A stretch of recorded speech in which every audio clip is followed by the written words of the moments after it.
Welcome back to my channel. As promised in my last video, I will provide you a step-by-step guide on how to calculate your points for Australian PR application. So in this video, you will see all the details of how to complete your point calculation within 5 minutes. I have also summarized some useful tips on how you can maximize your points in order to secure a higher chance of getting invited to apply for Australian PR.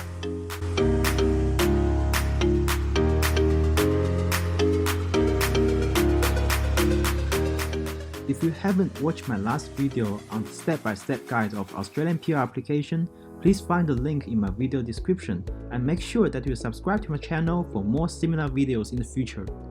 First, to calculate your points, there is a free website provided by Australian government. Simply Google search Points Calculator Australia and then click into the first search result displayed. Now you are in the Point Calculator website. This website has the list of all the visa options applicable for point calculation. Choose the visa type you want to apply and then scroll down to answer all the criteria-related questions. Firstly, choose which range of age you belong to. And next, choose your English level based on your English test result. There are several options in the list: Competent English, Proficient English, or Superior English. If you are not sure about how to map your English level with your English test result, simply click the English Language Skills link on the top and open a new web page. So this web page will show how each of English language level is mapped to all the accepted English test results. If you click on Proficient English, for example, then it will show you all the corresponding results from each of the accepted English tests. If you change to Superior English search, then it will show you how much minimum score you have to achieve in each English test in order to obtain the Superior English level. Now let's move back to the point calculation page. Once you have input your English level, you can proceed to the next question. The next question is how many years of overseas skilled employment experience you have. Please notice that for some occupations, the number of years of valid skilled employment will only start being counted after the skill level requirement met date, which could be 2 to 3 years after the start date of your first relevant employment. For example, if you work in IT, you can only start counting the years of your valid work experience 2 years after the start date of your first relevant job. The document of all the details for such requirements can be found in the Skill Assessment Authority's official website. So please make sure that you have considered such information before you make the right choice for the overseas skilled employment years. The next question is the number of years of your Australian skilled employment experience. If you never had any work experience in Australia, just simply choose less than 1 year.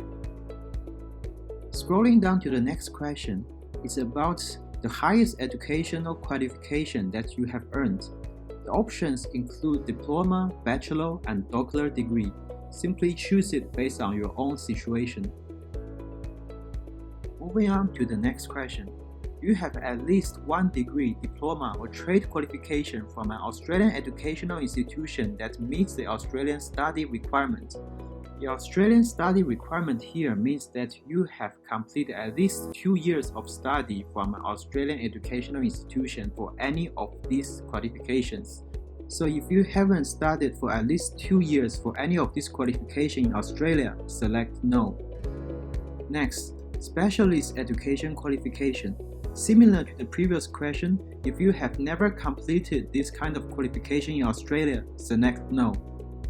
For credentialed community language, if you have ever been accredited by the NIAT translation community in Australia as a certified translator, then select Yes, otherwise select No. Next question, studying in regional Australia. If you have ever studied for a degree in a regional area of Australia for at least 2 years, then select Yes, otherwise select No. The second last question is partner skills. If you have a partner, You can select from the list based on your partner's English skills, as well as whether he or she has also met the skill assessment criteria for Australian skill migration. Otherwise, select the option that you are single. The very last question: did you ever complete a professional year in Australia? If you have never done that, select no. So now you have completed all the questions. Based on your input, the website will do the calculation and display the points you earned for each of these factors as a result. In this example, the total points I earned is 70, which is higher than the minimum points requirement of 65. This indicates that I am eligible for the visa type I chose to apply. And that is all about how to calculate your points for your eligibility check.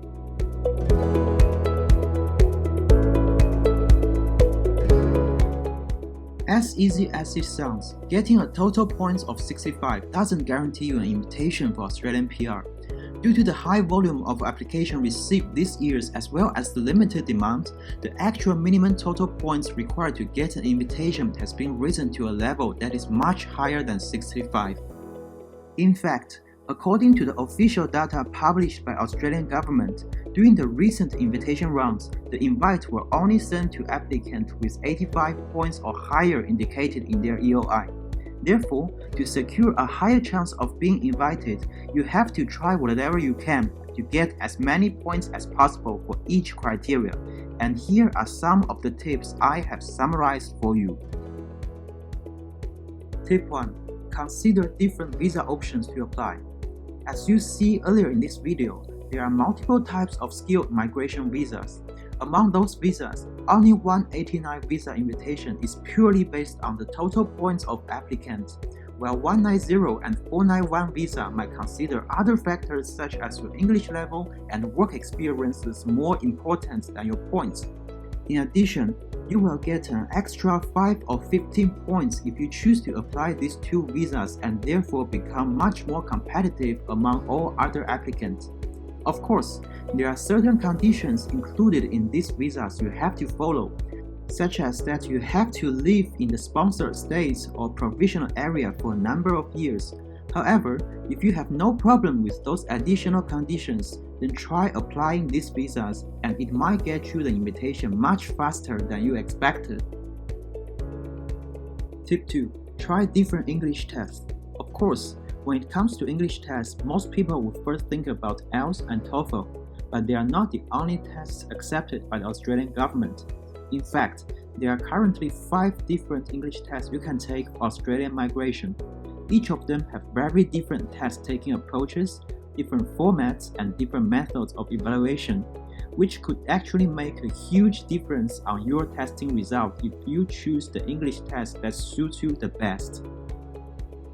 Taking speaking test as an example, if you feel that you are more comfortable speaking in a microphone rather than speaking to a real person face-to-face, then your speaking test result will be significantly improved if you choose to take PTE instead of IELTS. I will make another video soon to analyze all the differences between these English tests so that you can make the best decision on which one to take. Tip number 3. Check additional qualifications. In addition to those common factors such as your English level and work experience, there are some qualifications that could easily grant you an extra 5 points, and you might find these qualifications not so difficult to achieve at all.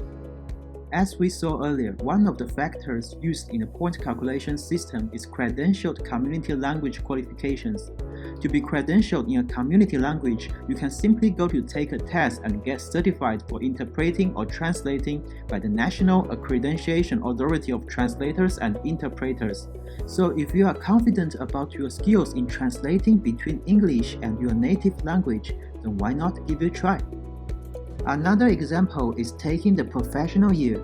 This requires you to complete 1 year of professional study in Australia in accounting, ICT, computing, or engineering. The professional year needs to be your nominated occupation or a closely related occupation and needs to be completed over a period of at least 12 months in Australia within the 4 years before you are invited to apply for a visa. It also needs to be provided by one of the organizations appointed by the Australian government. So these are the tips of maximizing your points and help you to stand a much better chance for your Australian PR application. Remember, there are millions of people from all over the world applying for Australian permanent residency every single year. Therefore, even 5 additional points can give you a much better shot. So don't hesitate and start trying now. Thank you for watching this video.